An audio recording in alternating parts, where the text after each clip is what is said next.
और मार्केट पिछले जो 2 दिन से तेज़ी दिखा रहा है, क्या एक्चुअली तेज़ी हुआ है, ये सब डिस्कशन करेंगे आज। ओके। अब देखो, अब मैं कम वीडियो डालता हूँ क्योंकि पर्सनल कुछ काम में कुछ दिनों से बिजी रहता हूँ, तो अभी ये बिजी और भी रहेंगे। तो पूरा मत मानिएगा, लेकिन बीच बीच में हम डालते रहेंगे क्योंकि देखो मार्केट एक बेरिश सेंटिमेंट में था, तो इसीलिए हम सोचा कि आपको बोल ही दिया एक वीडियो पे बना के कि मार्केट अभी बेरिश हो गया, कुछ करना नहीं है। तो उस हिसाब से हम कुछ बोले नहीं है, ठीक है। लेकिन अगर देखो पहले इसको हम खैर वो अलग बात है। तो अभी ये चलेगा, अगला 15 दिन तक हम बिजी रहेंगे, लेकिन बीच बीच में हम डालते रहेंगे जब भी मार्केट में कुछ अच्छा कुछ देखने मिलेगा। जैसे कि आज कुछ अच्छा मिला है देखने के, इसीलिए हम सोचा कि आपके साथ शेयर कर दूँ वीडियो बना के। देखो मार्केट का डेली टाइम फ्रेम में देखो, ये EMA के साथ और प्राइस स्ट्रक्चर के साथ बुलिश है, लेकिन क्या है मतलब वो जो स्ट्रॉन्ग बुलिशनेस है वो नहीं दिख रहा था। ये इस जोन से जो चालू हुआ मार्केट, अब देखो ये जोन से तो हम पता नहीं कर सकते कि मार्केट अभी स्ट्रॉन्ग बुलिश नहीं है, लेकिन थोड़ा दिन जाने के बाद पता चला कि मार्केट अभी उतना स्ट्रॉन्ग बुलिश नहीं दिखा रहा है। ओके, यहाँ पे मार्केट आया, फिर यहाँ पे देखो स्ट्रॉन्ग इतना कुछ बुलिश नहीं था। पर्टिकुलर ये जोन एक स्ट्रॉन्ग बुलिश जोन नहीं था। तो इस पर्टिकुलर जोन में क्या होता है कि आपका जो पैसा है, आप पोर्टफोलियो कभी कभी देखेगा कि 5% ऊपर चला गया, कभी कभी देखिएगा कि पोर्टफोलियो डाउन आ गया, कभी कभी देखिएगा कि पोर्टफोलियो ज़्यादा पैसा दिखा रहा है, प्रॉफिट दिखा रहा है, और कभी भी लॉस दिखा रहा है। तो ये सब ये जो पीरियड है ये सब चलते रहेगा। और ये हम लोग इसको बोलते हैं कि election market, pre election market जिसको बोलते हैं, ठीक है। जब भी इलेक्शन आता है, कोई गवर्नमेंट का चुनाव आता है किसी देश में, तो देश का जो मार्केट है थोड़ा सा अनस्टेबल रहता है, ठीक है। इस टाइम में मार्केट में वोलेटिलिटी बहुत होता है, मार्केट जितना स्पीड से ऊपर जाता है उतना स्पीड से नीचे आ जाता है, और जितना स्पीड से नीचे आता है उतना स्पीड से फिर ऊपर से रिकवरी कर जाता है, ठीक है। मार्केट का कोई पर्टिकुलर डायरेक्शन नहीं रहता है। तो ये सब बात मैंने बार बार आप लोगों के साथ डिस्कस कर दिया, यहाँ पे कुछ नया बोलने का नहीं है। तो अभी फ़िलहाल हम बात करते हैं कि इसका देखो अभी हम 2 आवरली चार्ट यूज करेंगे, या तो फिर हम पिछला वीडियो की तरह इसको 1 आवर भी यूज कर सकते हैं, ऐसा कुछ नहीं है। देखो मार्केट ने बेरिश हुआ था, ये जो जोन था हम लोगों का दिखा दे रहा है, ये जो जोन था इस जोन को ब्रेक किया, ठीक है। और इस जोन पे देखो एक डबल टॉप बनाया था, ओके, बना के इसको ब्रेक किया, और ये जो लेवल था इस लेवल को आपको साथ हमने शेयर भी कर दिया, आप देख सकते हो। तो जैसे ही इसको ब्रेक किया उसके बाद देखो गैप डाउन होके पिछला कुछ दिनों से एक दिन गैप डाउन हुआ, फिर एक दिन गैप डाउन हुआ, इस दिन फिर आपका इस दिन गैप डाउन हुआ, बीच में ये ऊपर तो गया था लेकिन फिर ये पुल बैक मार दिया। तो ये पर्टिकुलर जोन एक बेरिश जोन हिसाब से चला गया, ओके। लेकिन आज हम वीडियो इसीलिए बनाने के लिए आया हूँ कि आज देखा कि मार्केट का जो है, ये जो हम लोगों का जो मार्केट जो गिर रहा था, यहाँ से एक स्ट्रॉन्ग नीचे की तरफ मूव मारा था, पुल बैक लिया था, ओके।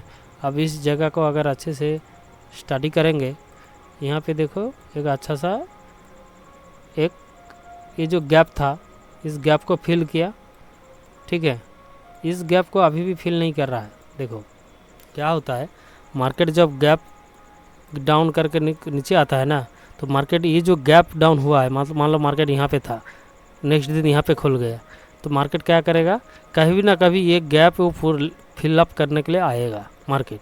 और ये गैप जो है ना, एक रेजिस्टेंट की तरह काम करता है। ये अगर गैप अप ओपनिंग हो रहा है तो इसका जो गैप है यहाँ पे क्लोज था, यहाँ पे ओपनिंग हो गया, तो ये सपोर्ट की तरह काम करता है। और जब मार्केट नीचे की तरफ गैप डाउन होकर ऊपर नीचे जाता है, तब क्या करता है, ये जो गैप डाउन हुआ था इस गैप को ये रेजिस्टेंस की तरह काम करने के लिए चल जाता है। ये एक नया सीख है, हम दोबारा बोल दे रहा हूँ, इस वीडियो का जो नया सीख है कि मार्केट जब भी मार्केट गैप डाउन होकर खुलेगा, तो जितना पॉइंट जो प्रीवियस डे क्लोज था पॉइंट था उस प्रीवियस डे क्लोज क्या करेगा, रेजिस्टेंट जोन का काम करेगा। जैसे कि मान लो ये जो जोन है ये एक रेजिस्टेंट जोन होगा, यहाँ पे क्लोज हुआ था मार्केट यहाँ पे क्लोज हुआ था, फिर गैप डाउन हो गया यहाँ पे, यहाँ पे गैप डाउन हो गया इतना पॉइंट, तो गैप जो है तो मार्केट क्या करेगा, उसका नेक्स्ट जो ट्रेडिंग सेशन आ रहा है उस ट्रेडिंग सेशन में जब भी मार्केट इस लेवल पे आएगा तो ये थोड़ा बहुत रेजिस्टेंट का काम करेगा। एक गैप डाउन का बात कर रहा हूँ।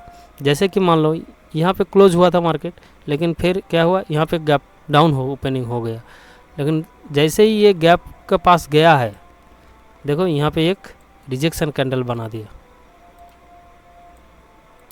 देख रहे हो, ये एक कैंडल क्या है, रिजेक्शन कैंडल है, ये एक रिजेक्शन कैंडल है।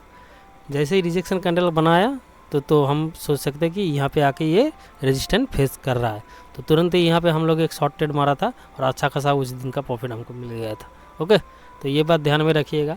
सिमिलरली जब भी मार्केट मान लो ऊपर चढ़ते चढ़ते अचानक गैप अप ओपनिंग हो गया, यहाँ पे क्लोज था, यहाँ पे गैप अप हो गया, तो अगला ट्रेडिंग सेशन के लिए ये जो गैप है ना, जब भी मार्केट यहाँ गैप के पास आएगा तो वहाँ पे एक पुल मतलब मार्केट में एक तेज़ी होने का संभावना रहता है। ये तब क्या करेगा, सपोर्ट के हिसाब से काम करेगा। ओके, गैप डाउन का टाइम में रेजिस्टेंस का काम करेगा और गैप अप ओपनिंग का टाइम पे ये सपोर्ट की तरह काम करता है। क्लियर? आप देखो, लेकिन हाँ आके आपको उस टाइम पे आके प्राइस का बिहेवियर चेक करना होगा, नहीं तो क्या है कि आपका गैप का पास आ गया, जैसे कि मान लो ये पॉइंट यहाँ पे गैप डाउन ओपनिंग हुआ, इस पॉइंट पे आया, लेकिन आके देखो प्राइस ने यहाँ पे कुछ मतलब ऐसा बिहेवियर नहीं दिखा रहा है कि आपको देख के लगे कि हाँ यहाँ से रिजेक्शन हो सकता है। यहाँ पे क्या है, एक क्लियर कट रिजेक्शन कैंडल बना दिया था, इसीलिए हम लोग, और यहाँ पे देखो कैंडल का साइज भी देखो छोटा हो गया था, इसीलिए हम लोग शॉर्ट मारा था। लेकिन यहाँ पे तो कुछ ऐसा कुछ साइन नहीं दिखा रहा है, ऊपर से यहाँ पे तो स्ट्रॉन्ग बुलिश कैंडल बना दिया। ओके, तो स्ट्रॉन्ग जब भी स्ट्रॉन्ग बुलिश कैंडल बना देगा तो आप ये भी एज्यूम कर सकते हो कि ये जो रेजिस्टेंट था ये उतना वीक हो गया, ठीक है, क्योंकि स्ट्रॉन्ग एक बुलिश कैंडल से इसको ब्रेकआउट किया है। ओके, करके ऊपर की तरफ क्लोज दे दिया। क्लियर? तो लेवल का मतलब क्या है, खाली लेवल खींच के रख दीजिएगा और लेवल पे आया बाई सेल कर देंगे तो प्रॉफिट नहीं होगा भाई, या फिर आपका ट्रेड सही नहीं जाएगा। लेवल का पास आने के बाद उस लेवल पे प्राइस का कैसे बिहेवियर कर रहा है ये देखना बहुत ज़रूरी है, ठीक है। खाली मैं आपको बता दिया ये लेवल देखो, ये लेवल देखो, और आप क्या कर रहे हो, इस लेवल पे आके बाई सेल कर रहे हो, तो आप कभी ट्रेडर नहीं बन पाएंगे। इस लेवल पे आके प्राइस का बिहेवियर आपको अच्छे से चेक करना पड़ेगा। ओके, अभी फ़िलहाल देखो ये जो लेवल है, यहाँ से मार्केट गैप फिल करने के बाद स्ट्रॉन्ग रेजिस्टेंस लेके नीचे आ गया था। ओके, ये हम लोगों का स्ट्रॉन्ग एक रेजिस्टेंट पॉइंट था। आज क्या किया मार्केट ने,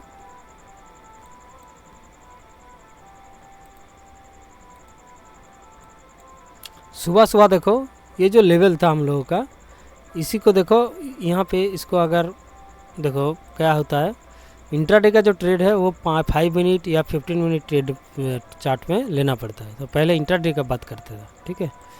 अब देखो ये ये जो लेवल था, इस लेवल पे आके देखो उस दिन तो नीचे गिरा, शॉर्ट मारा हम लोगों ने। आज भी ओपनिंग का टाइम पे हम लोग थोड़ा सा शॉर्ट मारा था, क्योंकि इसका ओपन हाई बनाया था, और वो भी ओपन हाई कहाँ पे, उसी लेवल का आसपास, ठीक है। ज़्यादातर इंतज़ार नहीं किया, तो मतलब प्रॉफिट इस टाइम पे वोलेटिलिटी है, ओपनिंग मार्केट में वोलेटिलिटी रहता है, प्रॉफिट अच्छा खासा दिया है, लेकिन हम लोग उतना कैप्चर नहीं कर पाए, हम लोग तुरंत ही घुसे तुरंत ही निकल गए, ठीक है, ज़्यादा टाइम इंतज़ार नहीं कर पाए, वो अलग बात है। लेकिन ये जो कॉन्सेप्ट को बढ़िया से समझो, ओपनिंग हाई हुआ तुरंत ही नीचे आने लग गया, क्योंकि देखो मार्केट यहाँ पे क्लोज हुआ था, लेकिन यहाँ पे गैप हो गया। ये जो गैप है, ये जो गैप अप हो गया ना, मार्केट का रैली क्या है, अप रैली में, तो अप रैली में गैप अप हो गया, तो मार्केट क्या किया, इस पॉइंट को पास देखो आया, आके देखो यहाँ पे एक दोजी कैंडल बना दिया, या फिर रेजिस्टेंस कैंडल बना, ये एक स्ट्रॉन्ग रेजिस्ट, तो कुछ भी हो, मतलब ये गैप फिल करने के लिए आएगा ही आएगा।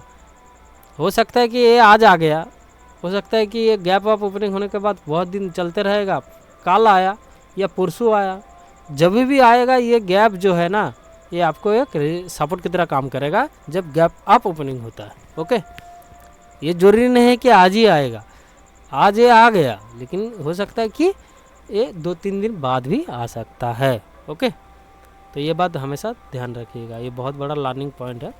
तो इतना आप लोग अगर बिलीव करते हो तो दिया याद रखो। तो हम अभी क्या करेंगे इसको,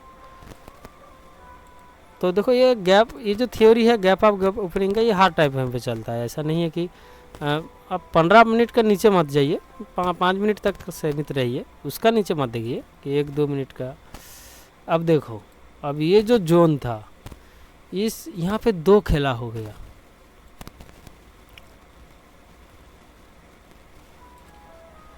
यहाँ पे 2 खेला हो गया। एक तो ये प्रीवियस जो रेजिस्टेंट था इसको ब्रेक करके क्लोज दिया ऊपर की तरफ, ऊपर में, ऊपर से आज जो ओपन हाई बनाया था मार्केट, बना के जो सेलर ने पाया, मतलब ये दिखाया था थोड़ा बहुत इच्छा दिखाया था सेलर ने, बस सेलर एक्टिव हुआ था।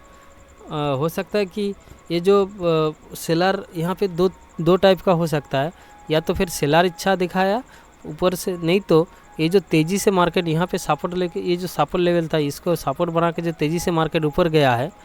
ओके, तो ऊपर जाने के बाद हम पिछला वीडियो में एक कॉन्सेप्ट आपको बताया था कि मार्केट अगर तेज़ी में रह गया, अगर क्लोज कर लिया, एक तेज़ी रैली दे के क्लोज कर लिया, थोड़ा सा रिट्रेसमेंट भी नहीं किया, तो आप सोच सकते हैं जो लोग यहाँ पे तेज़ी पोजीशन बनाया है वो लोग निकला नहीं पाए अभी तक, वो लोग काल गैप अप होने के लिए BTST करके चल गया। ओके, तो जैसे ही गैप अप ओपनिंग होगा तुरंत ही वो लोग क्या करेगा, ये आज का दिन का प्रॉफिट प्लस नेक्स्ट दिन जो गैप अप ओपनिंग हो गया उसका एक बड़ा प्रॉफिट दिखने लगेगा पोर्टफोलियो में। तब वो लोग क्या करेगा, क्वांटिटी बुक करते चला जाएगा। ओके, क्वांटिटी प्रॉफिट बुकिंग जिसको बोलते हैं। तो जैसे ही प्रॉफिट बुकिंग आएगा तुरंत ही क्या करेगा, मार्केट ओपनिंग होने के साथ साथ नीचे आने लगेगा। और वही कॉन्सेप्ट को आज मैंने लगाया। तो यहाँ पे 2 कॉन्सेप्ट हुआ, एक गैप डाउन ओपनिंग का रेजिस्टेंट, ऊपर से कल का मार्केट से आज का मार्केट जो BTST लेके गया था उन लोगों का प्रॉफिट बुकिंग का वजह से हम लोग सुबह शॉर्ट मारा था। ओके, याद रखिएगा, क्लियर। देखो कुछ भी डाउट होगा तो कमेंट करिएगा। अब देखो, अब आज का रेजिस्टेंट ये जो था इसको भी ब्रेक कर क्लोज कर दिया, और ऊपर से ये जो रेजिस्टेंट था इसको भी क्लोज किया। तो अभी क्या करेंगे, अभी तो प्राइस स्ट्रक्चर का हिसाब से मार्केट अभी बुलिश हो गया, प्राइस स्ट्रक्चर के हिसाब से मार्केट अभी बुलिश हो गया। लेकिन हमको क्या है, हम थोड़ा ये EMA जो प्लॉट करके रखे हैं ना, ये EMA को कॉन्फर्मेशन के लिए वेट करेंगे। EMA देखो, बुलिश ट्रेंड का EMA, ये देखो ऐसा होना चाहिए, ठीक है। ये 4 EMA है, ये स्पेशली क्या है,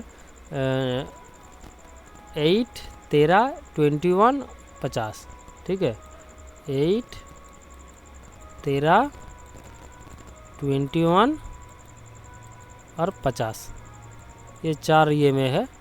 तो EMA का ये जो स्ट्रक्चर है ऐसा ही स्ट्रक्चर आने दीजिए बुलिश ट्रेंड का। ये 50 का है, ये 21 का है, ये 13 का है, ये 8 का है। तो जब तक इसका ऊपर ऐसा करके तीनों EMA चल नहीं जाता और पीला वाला नीचे नहीं आ जाता, तब तक हम थोड़ा इंतज़ार करेंगे।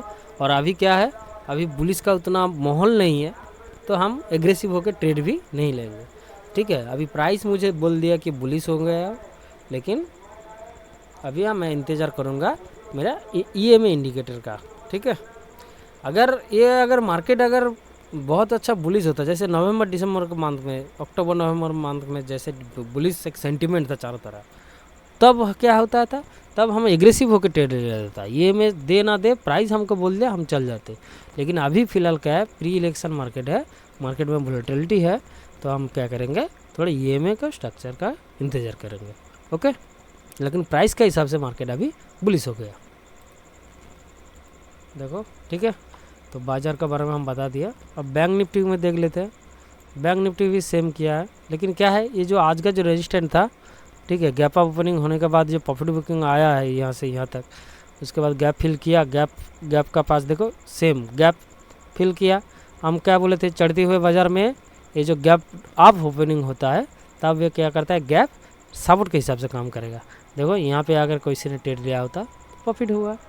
तो ये कॉन्सेप्ट ये रोज़ होता है, ऐसा नहीं है कि आपको नहीं मिलेगा। आप किसी भी चार्ट को उठा के देख लीजिए, ये जो गैप वाला जो कॉन्सेप्ट आपको बताया ना, ये होता है।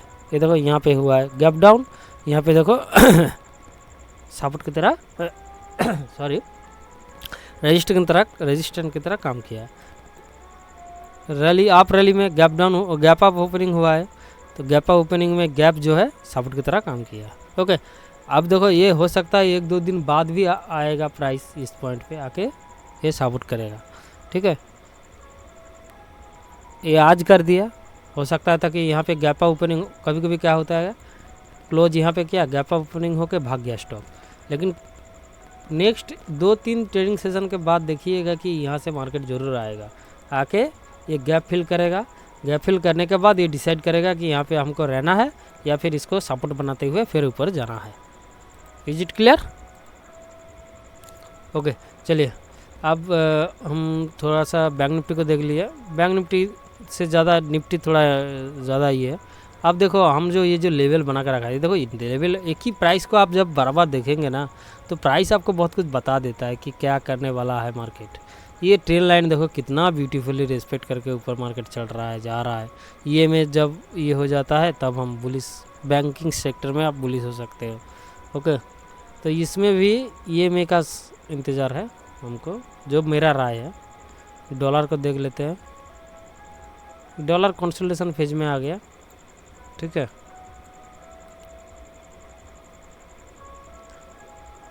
और कुछ बताना है क्या?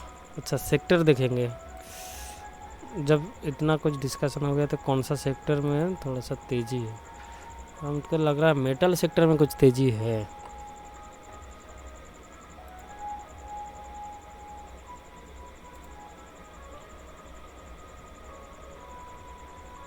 Nifty consumer durable, oil and gas, metals 30 days में अगर देखें, मेटल्स ऑटोमोबाइल्स है, ठीक है। आप लॉन्ग अवधि के लिए अगर खेलना चाहते हो तो मेटल्स, ऑटोमोबाइल्स, कंजम्पशन यहीं पे डिसाइड करिएगा।